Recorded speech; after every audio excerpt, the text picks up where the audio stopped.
오늘 요나서 1장 17절로 은혜를 함께 나누려고 합니다.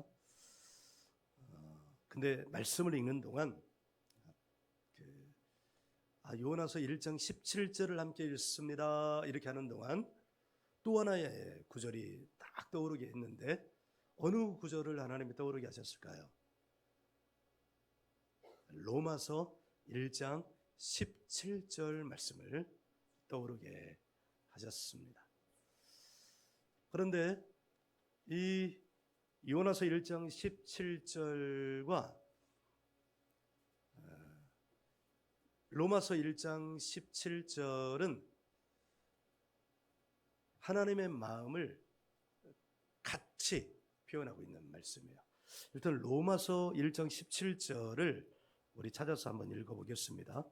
제가 암송하고 있는 게 약간 헷갈려가지고 맞았네요. 1장 17절 우리 같이 한번 읽겠습니다. 시작. 복음에는 하나님의 의가 나타나서 믿음으로 믿음에 이르게 하나니 믿음으로 말미암아 살리람과 같으리라. 아멘. 요나서 1장 17절도 하나님의 의가 나타난 말씀이에요.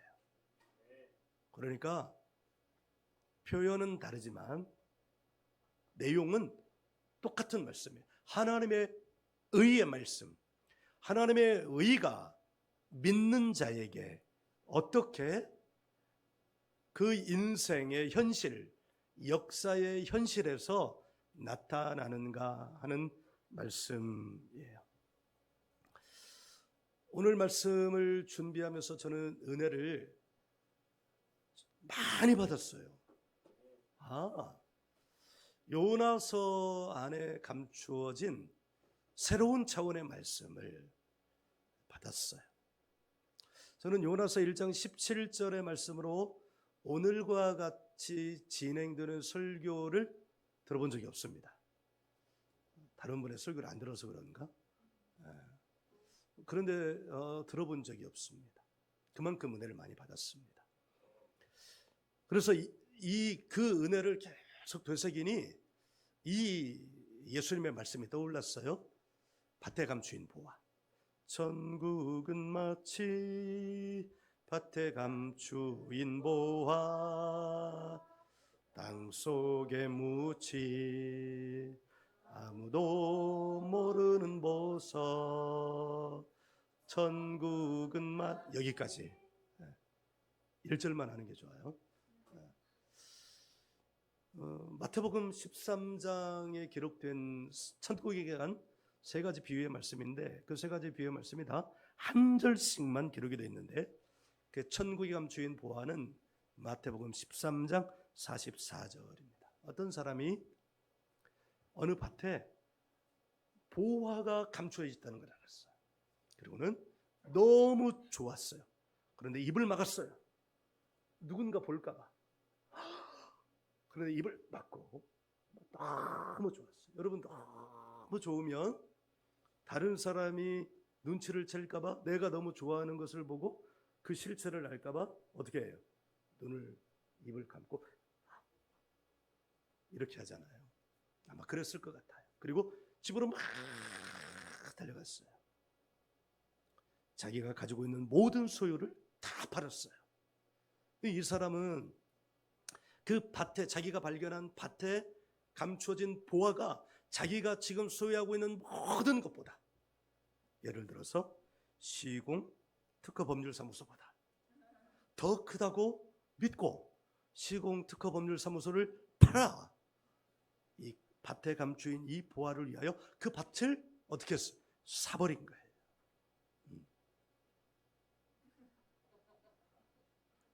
할렐루야. 오늘 말씀을 받은 은혜가 저에게는 바로 이와 같은 것이었어요.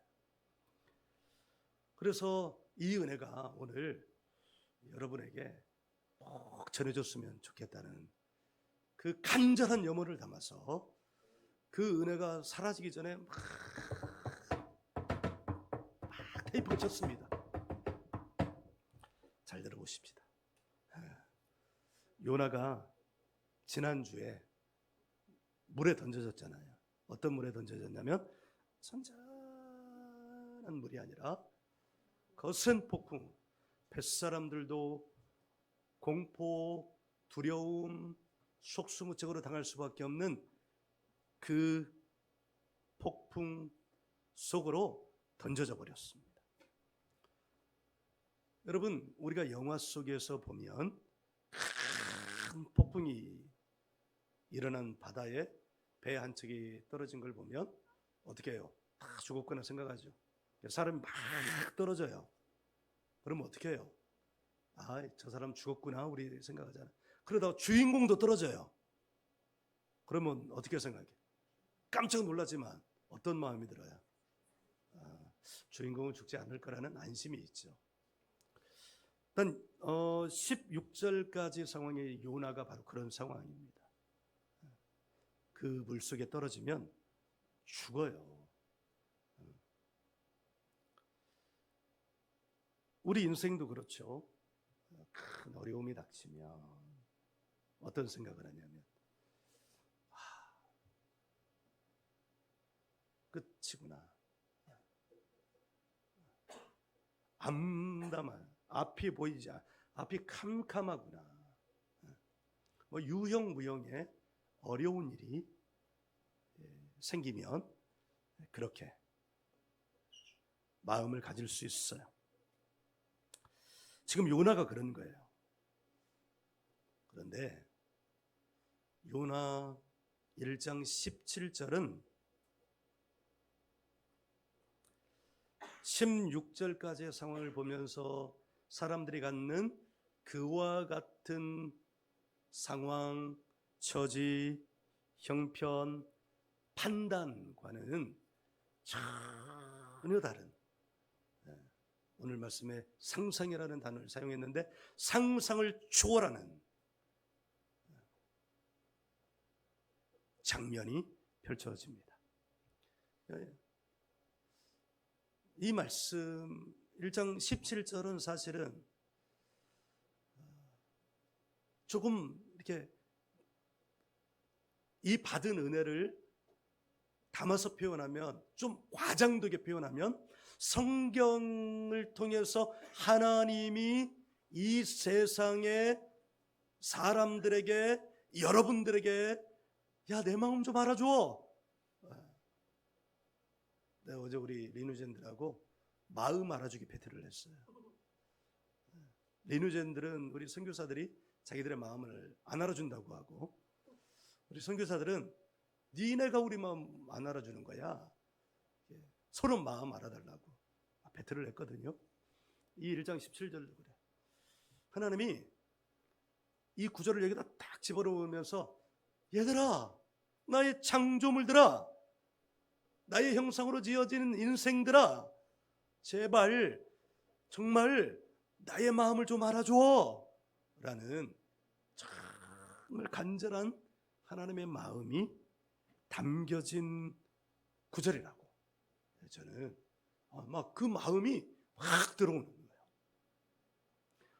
와, 옛날 도깨비 드라마 흉내를 내면서 파국이다 이렇게 제가 흉내를 냈지만, 여기서는 만약 그 도깨비가 이야기를 한다면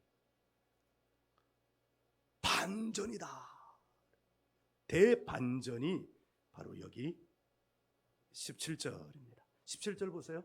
이렇게 시작해요. 여호와께서 이미 큰 물고기를 예비하사. 여호와께서 이미 큰 물고기를, 어떤 상황이에요? 16절 상황이에요. 요나가 물속에 빠졌을 때? 아니. 폭풍우가 일기 시작할 때? 아니. 배가 바다를 이렇게 항해하고 있을 때? 아니. 어느 때부터 하나님은 준비하고 계셨을까요? 요나에게 말씀하고 계실 때부터. 요나야, 네가 좀 중요한 일 좀 해줘야 되겠다. 마치 옛날 김구 선생이 윤봉길 선생을 보냈죠. 가서 네가 해야 되겠다. 그리고 보내면서 그 비장한 마음으로 윤봉길 선생을 보내는 것처럼, 왜? 가면 돌아오지 못할 걸 알기에. 그러니까 하나님도 이 요나를 부르시고 말씀하시면서 사람이라면 비장하게 니느웨, 요나야, 니느웨, 그것들 네가 좀 맡아줘야 되겠다. 그것들 그냥 내버려 두면 다 지옥 간다. 나중에 부활할 때 생명의 부활이 아니라, 그것들도 나중에 다 부활할 건데 생명의 부활이 아니라 심판의 부활을 받을 것이다. 근데 나는 그 꼴을 못 보겠다. 걔들도 내 형상으로 지어진 애들이기 때문에. 그러니까 요나야, 네가 가서 걔들 좀 돌아오라고 말 좀 해라 라는 말을 하시기 위해서 계획을 하실 때부터 이미 하나님은 뭘 준비하고 계셨다? 물고기. 우리말 번역은 주어, 서술어 이렇게 나가잖아요. 아니, 서술어가 맨 뒤에 나오잖아요. 그래서 여호와께서 이미 큰 물고기를 예비하사, 이렇게 우리말은 가지만 히브리어 원문에는 이렇게 가요. 준비하셨다. 여호와께서 뭘? 큰 물고기를. 시편 1편도 이렇게 말합니다. 원문대로라면 복 있어라. 그래서 시편 1편은 이렇게 시작해. 복 있는 자는 이렇게 하는 거예요. 근데 성경 원문에는 복 있어라, 이렇게. 복이 있어라라고 말하는 거예요. 여러분, 하나님이 준비하셨는데, 준비라는 말에는 어떤 말이 들어가 있는 거예요? 이미라는 말이 들어가 있는 거예요. 이미. 네. 이미. 그러니까 이미라는 말이 얼마나 좋은 말인지 몰라요. 하나님의 복음이 담긴 말이 이미예요. 아직 아기를 낳지 않은 사람들은 아들이든 딸이든 이름을 이미라고 지었어요. 김이미, 이이미, 이 씨는 이미, 조 씨는 조이미, 박 씨는 박이미. 그럼 셋을 낳으면 어떡하냐? 박이미 1, 박이미 2, 박이미 3, 이렇게 이름을 지었어요. 이미라는 말이 너무 좋은 말이에요. 여러분, 그 성남 바다에서 누가 살아남을 수 있겠어요? 그런데 여러분, 요나는 죽었어야 해요. 죽었어야 해요, 요나는. 그런데 16절과 17절은 완전히 다른 상황이에요. 반전이 일어나요. 물에 빠졌더라, 준비하셨다, 이런 말이에요. 요나가 물에 빠졌다, 물에 빠졌다, 요나가 물에, 이렇게 해놓고 17절은 이렇게 시작하는 거예요. 준비하셨다, 하나님이 물고기를. 어떤 물고기를? 물고기 큰이에요. 물고기를. 어떤 물고기를? 큰. 누가 준비하셨어요? 하나님께서 준비하셨어요. 그렇다면 요나가 물에 빠진 것은 저주입니까? 아닙니다. 물고기 뱃속에 들어간 것은 그냥 하나님이 잔인하신 분이에요? 저주예요? 만일 하나님이 물고기를 준비 안 하셨어요, 물고기를 준비하셨다고라도 아주 작은 피레미 같은 거 준비하셨어 봐. 그럼 어떡해? 피레미 배 터져요. 아니, 배 속으로 들어가지도 못하지, 입이 쫙 찢어지지. 그러면 요나 살리려다가 누구를 죽여요? 물고기를 죽여요. 그래서 하나님이 입이 큰 물고기, 배도 큰 물고기를 준비하셨습니다. 여러분, 물고기도, 저도 오늘 말씀을 준비하기 전까지는 물고기 뱃속에 들어가면 사람이 죽지, 참 하나님은 참 그렇다, 이렇게 했는데, 하나님이 물고기를 준비하신 것, 그것도 큰 물고기를 준비하신 것, 구원인 거예요. 축복인 거예요. 안식인 거예요. 큰 물고기 뱃속에 들어갔으니까 나중에 2절 보면 거기서 기도하거든요. 그러니까 기도할 만한 자세를 취할 만큼 거기가 어떻게 해요? 장소가 침대방처럼 좋은 방은 아니지만 거기서 기도할 수 있는 장소는 된 거예요. 그러니까 거기가 축복의 장소죠. 아멘. 네. 기도할 수 있는 곳은 그래서 모든 곳은 다 축복의 장소예요. 아멘. 네, 옛날 조영규 목사님 간증을 들어보면 조영규 목사님 교회에 우리 교회로 치면 숲인데 옛날 말로 치면 구역장이 이제 구역 예배 드리려고 막 하다가 갑자기 종로를 지나가는데 기도하고 싶은 마음이 막 들더래요. 그냥 막 위에서 압도하는 기도하고 싶은 마음. 그래가지고 둘러보니까 어디 들어갈 데가 없더라는 거예요. 종로에 뭐 가게 들어가서 나 기도 좀 할게요 막 이렇게. 그런데 이 종로 그 가로수가 보이더래요. 그 가로수 밑으로 가가지고 거기다 무릎을 꿇었대요. 그래서 막 하나님이 이 입에 넣어주신 대로 기도를 막 하고 방언을 막 하고 기도를 했는데, 그리고 언제까지 기도했냐면 막 그 압도해서 기도를 했는데 그 힘에 막 눌려서 기도를 하다가 언제까지 기도를 했냐면 마음이 편안해질 때까지 기도를 했대. 왠지 모르게 방언으로 막 기도했대. 그리고는 구역 예배를 드리고 집에 갔대요. 집에 갔더니 집이 난장판이 되어 있는 거예요. 도둑이 들은 거예요. 근데 놀랍게 있잖아요. 집을 다 난장판 만들었는데 이렇게 떠들어올기만 하면 찾았을 감추어 놓은 것들, 그러니까 돈이며 몸에 이런 것들이 그냥 멀쩡하게 도둑이 다 움직였는데 바보같이 눈에 보면 이렇게 하면 열리면 거기 있는데 거기는 손도 안 대고 그냥 갔대요. 기도할 수 있는 곳이 축복의 장소입니다. 여러분도 생활하다가 그 마음이 막 생기잖아요. 그럼 거기가 장소가 어딘지 불문하고 그 자리에 무릎을 꿇으십시오.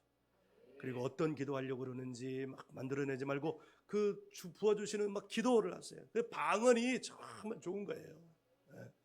우리 이 말은 우리가 말을 만들어낼 수 있잖아요. 그런데 방언은 성령이 부어주시는 기도거든요. 그러니까 그 기도를 막 그만 하나님이 하시는 기도를 하는 거예요. 요나가 그 안에서 기도를 했어요. 여러분, 이 요나서 1장 17절이 복음의 말씀인 줄 여러분 믿습니다. 여러분 한번 생각해 보세요. 하나님이 거기다가 이미 물고기를, 그것도 큰 물고기를, 그것도 사람이 들어가서 기도할 만큼 큰 물고기를, 그리고 여러분 그 물고기 속에 뭐가 들어가면, 생물 속에 뭐가 들어가면 뭐가 분비가 돼요? 소화액이 분비가 되잖아요. 그런데 하나님이 그 물고기는 소화액도 분비가 안 되게 만들어. 왜? 그걸 뭘 알아요? 3일 동안 그 뱃속에 있었어요. 그러면 이 말을 하면 안 믿는 사람들은, 또 믿는 가운데에도 믿는다고 하면서 하나님을 안 믿는 사람들은 에이 그 말이 되는 소리 나세요. 그러니까 상상을 뛰어넘는 거예요.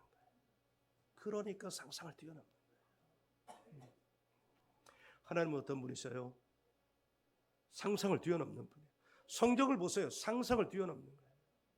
예수님을 보셔요. 어떤 분이셔요? 상상을 뛰어넘는 분이에요. 예수님의 12제자 어떤 분이셔요? 상상을 뛰어넘는 거예요. 우리가 이번 주에 사도 도마 성지 순례를 하겠지만 사도 도마가 인도까지 왔다는 거 상상을 뛰어넘는 일이에요. 그래서 사람들이 안 믿어요. 그런데 인도에 가면 사도 도마의 교회가 12개가 있다는 거예요. 사도 도마가 가야 땅에 왔다는 거 상상을 뛰어넘는 일이에요. 그런데 거기 가면 사도 도마를 상징하는 바위에 석상이 새겨져 있다는 거예요. 상상을 뛰어넘는 일입니다. 우리 더리진 처치가 더리진 미니스트리를 한다는 거예요. 이거 상상을 뛰어넘는 일이에요. 네. 사람은 하나님을 자기 그릇 안에 가둡니다. 그래서 하나님을 제한합니다. 그러니까 하나님을 자기 그릇 안에 가두어 놓으면 이미 자기 틀 안에 하나님을 만들어 놓기 때문에 온전한 하나님이 아니고, 그러면 어떻게 돼요? 하나님을 제한합니다. 자기만큼 제한해요. 믿음이 없는 자는 하나님을 믿음이 없는 만큼의 이만한 하나님으로 어떻게 해요? 쪼그라들게 만듭니다. 그러니까 그 안에서 하나님이 역사하셔요? 역사하시는 하나님은 다 이 바깥에 있는데, 요나서 1장 17절은 하나님은 어떤 분이신가를 우리 가운데 가르쳐주고 있습니다. 여러분, 역사하시는, 나의 삶에 역사하시는 하나님은 내가 가두어 놓은 그 하나님 바깥에 있습니다. 이 안에는 하나님이 없습니다. 그런데 우리가 이 하나님 붙들고 기도하고 이 하나님 붙들고 신앙하면 그 신앙은 아무 열매 없는 신앙이 돼요. 그런데 어떻게 돼요? 포기하세요. 그게 갈라디아서 2장 20절에 내가 그리스도와 함께 십자가에 못 박혔나니, 못 박혔다는 말은 무슨 말이에요? 예수님 죽으실 때 나도 죽었다 이 말이에요. 내가 죽었다 이 말은 무슨 말이냐? 나는 이제 더 이상 하나님을 내 안에 가둬놓을 수 없습니다. 나는 하나님을 제한할 수 없습니다. 하나님이 내 안에 들어오신 게 아니라 내가 하나님 안에 들어가 있습니다. 하나님 무한하신 하나님. 그래서 내가 그 안에 들어가면 하나님이 나를 향하여 마음껏 일하시는 거예요. 할렐루야. 그게 지금 요나서 1장 17절입니다. 물고기가 요나를 삼켜버렸어요. 여러분, 물고기가 요나를 삼켰지만 심지어 물고기 뱃속에서도 요나는 보호를 받습니다. 이것이 바로 하나님의 구원입니다. 우리는 어쩌면 세상이라는 큰 물고기 안에 들어와 있습니다. 하나님이 믿는 자나 믿지 않는 자나 다 보호하고 계십니다. 네. 엄마 뱃속에 있을 때, 우리들이 엄마 뱃속에 있을 때 하나님이 너는, 네 엄마는 믿지 않는 엄마니까 너는 이 안에서 안 돼, 나올 수 없어. 너는, 네 엄마는 나를 잘 믿는 여자니까 넌 나와. 이렇게 해서 구분해서 하나님이 사람을 탄생케 하는 게 아닙니다. 믿는 자나 믿지 않는 자나 하나님의 형상으로 지어진 모든 이들이기에 10달 동안 엄마 뱃속에서 잘 보호했다가 10달 후에 세상에 나오는 거예요. 세상에 나오면 또 이 세상은 어떤 세상이냐? 이 세상은 엄마 뱃속 자궁 같은, 이 세상 또한 자궁이에요. 이 세상 자궁에서 잘 보호하시는 거예요, 하나님이. 그러다가 어떻게 해요? 죽음이라고 하는 자궁문 바깥을 통하여 이제 어디로 출산하는 거냐면 영원의 세계로 출산하는 겁니다. 그리고 마지막 때에 그 영원의 세계에서 예수님이 재림하실 때 예수님의 음성을 듣게 됩니다. 예수님의 음성을 듣게 되면 그때가 이제 끝이에요. 그때가 끝이에요. 그때 예수님의 음성을 듣고 이 땅에서 이 세상이라는 자궁 안에서 정말 잘 자란, 사실 엄마 뱃속의 10달은 세상에서 살기 위한 준비 기간이잖아요. 이 세상 안에서의 80년, 90년의 생애는 영원이라고 하는 세계 안에서 살기 위한 태와 같은 곳이에요. 그러니까 여기서 태교를 잘해야 돼요. 태교를 잘하는 게 뭐냐? 예수 믿는 거예요. 하나님 만나는 거예요. 여기 하나님이 3일 동안 요나를 물고기 뱃속에 보호하십니다. 성경에서 이 성경 알파, 우리 기억 니은티것은 숫자가 수비학과 관계가 없잖아요. 근데 서양 글자, 특히 히브리 글자, 그때는 숫자가 없었을 때, 그리고 라틴 문자는 수비학이라고 그래서 알파벳 하나하나에 숫자가 있는데 여기 3일 동안 보호하는 이 3일은 성경에서 정말 중요한 숫자입니다. 3일은 준비와 점검의 기간입니다. 에스라가 바빌론에서 1차 귀환할 때 3일 동안 아와 강가에 모여가지고 거기서 점검을 합니다. 또 3일은 회개의 준비 기간입니다.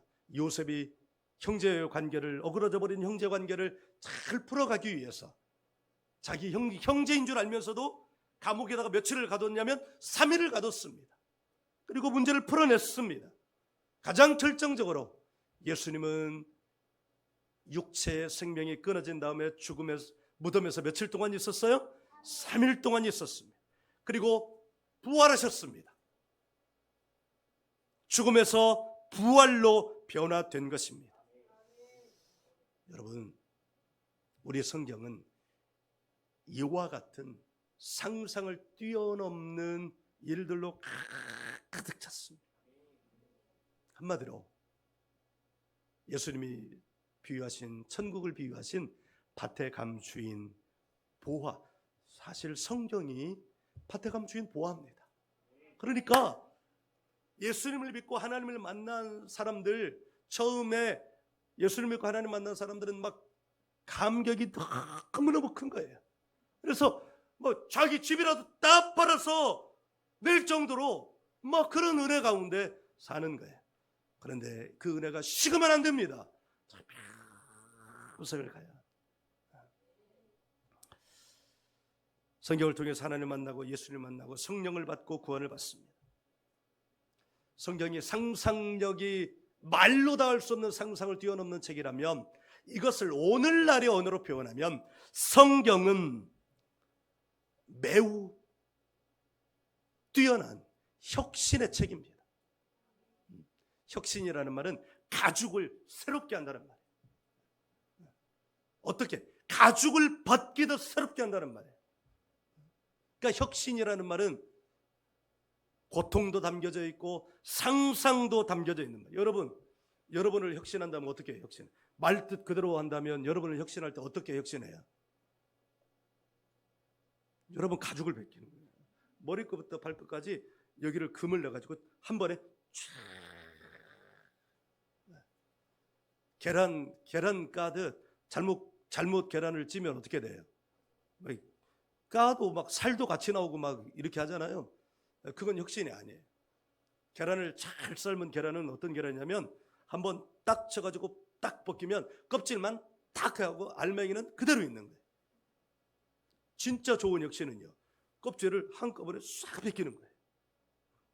성경은 놀라울 정도로 혁신의 책입니다. 네, 혁신의 출발은 어디로부터 시작해요? 상상. 기업을 운영하시는 분들의 혁신은 어디로부터 시작하냐? 상상으로부터 시작합니다. 상상은 아주 마음에 아주 작은 씨앗이 뿌려진 것입니다. 어떤 사람은 그 씨앗을 처음부터 외면합니다. 길가에 뿌려진 씨앗 같습니다. 그 사람에는 아무 일도 일어나지 않습니다. 어떤 씨앗은 처음에는 기뻐합니다. 마치 돌밭에 뿌려진 씨앗 같습니다. 그러나 그 기쁨이 사라집니다. 그래서 곧 실망합니다. 어떤 씨앗은 처음에는 받아냅니다. 그런데 동시에 다른 씨앗도 받아냅니다. 어떤 씨앗? 염려, 걱정하는 거예요. 그 사람도 곧 낙심합니다. 근데 어떤 사람은 그 씨앗을 받아냅니다. 그리고 소중히 여깁니다. 그리고 그 씨앗이 주는 상상을 키워갑니다. 그리고 혁신합니다. 예수님 그것을 이렇게 말씀하십니다.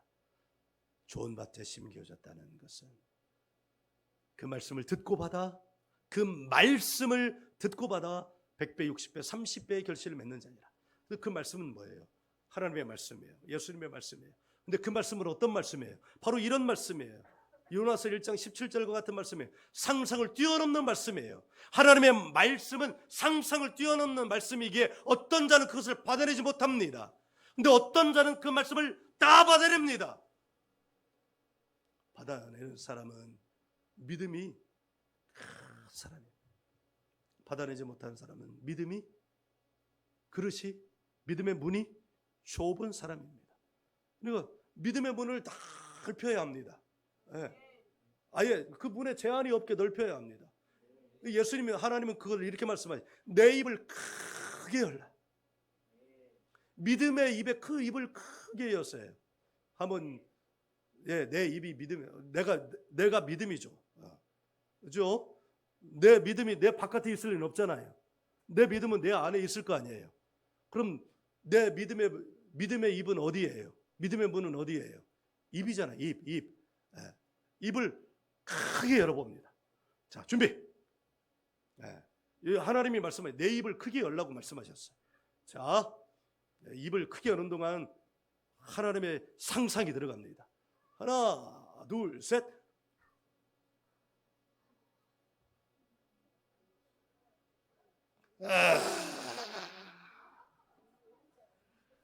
이때 순종하는 사람들에게 하나님의 역사가 일어납니다. 너희가 내 앞에서 부끄러워하면 나도 너희를 부끄러워하리라. 다시 기억, 다시. 우리 선재가 제일 크게 열었어요. 저는 이제 온 지 2주밖에 안 되기 때문에 아주 마음밭이 깨끗해요. 이것들은 다 오염이 돼가지고 한번 하라고 그러면 입을 크게 열라니까 입을 어떻게 이빨을 하고 입을 소리 입을 크게 열면 어쩔 수 없이 소리가 나요. 하나님 앞에서 뭘 부끄러워할 거예요? 말씀하십니다. 내 입을 크게 열라. 시작.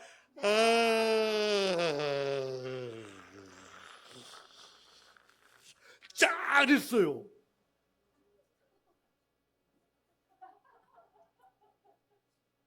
우리 만남이 10년인데 10년 만에 가장 큰 순종을 했어요. 박수 한번 해주세요. 순종하는 게 좋을걸?